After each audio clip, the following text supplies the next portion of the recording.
हरिः ॐ ॐ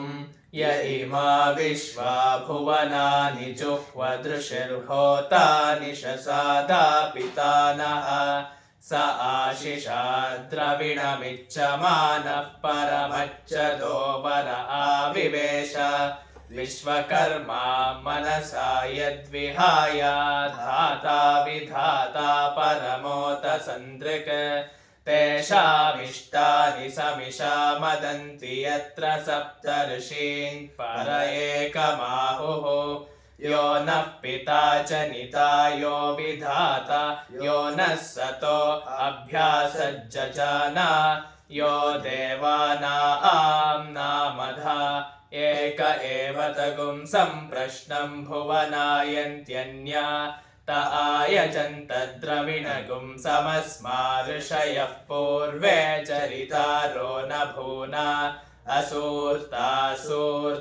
रजसो विमाने ये भूतानि समकृण्वन्निमानि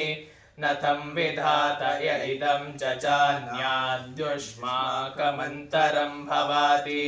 नीहारेण प्रावृता जल्प्या चासु तृप उक्तशासश्चरन्ति परो दिवा पर एन पृथिव्या परो देवेभिरसुरैर्गुहायत् कग्गस्विद्गर्भं प्रथमं दध्र आपो यत्र देवाः समगच्छन्त विश्वे तमिद्गर्भं प्रथमं दध्र आपो यत्र देवाः समगच्छन्त विश्वे अजस्य नाभावध्येकमर्पितं यस्मिन्नितं विश्वं भुवनमधिश्रितं विश्वकर्मा ह्यजनिष्टदेव आदिद्गन्धर्वो अभवद्वितीयः तृतीयः पिता च नितौषधीनामपां गर्भं व्यदधात् पुरुत्र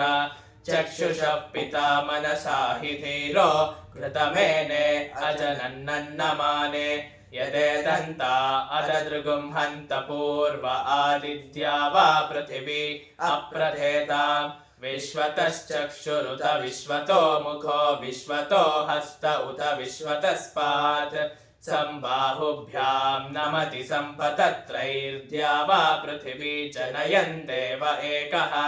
किग्गस्विदासीदधिष्ठानमारम्भणं कथमत्स्वित् किमासीत् यदि भूमिं जनयन् विश्वकर्मा विद्यामौनोन्महिना विश्वचक्षाः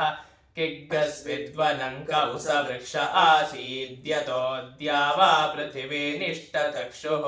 मनीषिणो मनसा पृच्छते दुतद्यदध्यतिष्ठद्भुवनानि धारयन् याते धामानि परमाणि यावमाया मध्यमा विश्वकर्मन्नुतेमा शिक्षा सखिभ्यो हविषि स्वधाव स्वयं यजस्वतनुवं जुषाणः वाचस्पतिं विश्वकर्माणमूतये मनोयुजं वाचे अद्याहुवेम स नो नेदिष्ठा हवनानि जोषते विश्वशम्भूरवसे साधुकर्म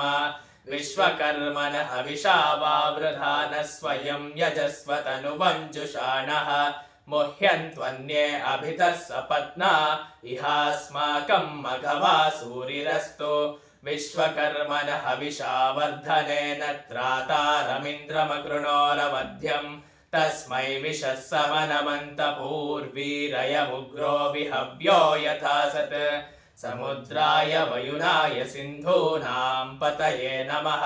नदीनागुं सर्वासां पित्रे जुहुता विश्वकर्मणे विश्वामर्त्यगुं हविः ओम शांति शांति शांति। ತುಂಬ ಫಾಸ್ಟ್ ಆಯಿತು, ಒಂದಷ್ಟು ತಪ್ಪುಗಳು ಆಯಿತು, ಏನೂ ಮಾಡೋಕ್ಕಾಗಲ್ಲ. ಆದರೂ ಒಳ್ಳೆ ಅಟೆಂಪ್ಟನ್ನು ಮಾಡ್ತಾಯಿದ್ದೀರಿ ಅಂತ ಅಂದ್ಕೊಂಡು ನಾವು ಪ್ರೋತ್ಸಾಹ ಮಾಡಬೇಕು. ಓಕೆನಾ? ಶ್ರೀಮತೆ ರಾಮಾನುಜಾಯ ನಮಃ.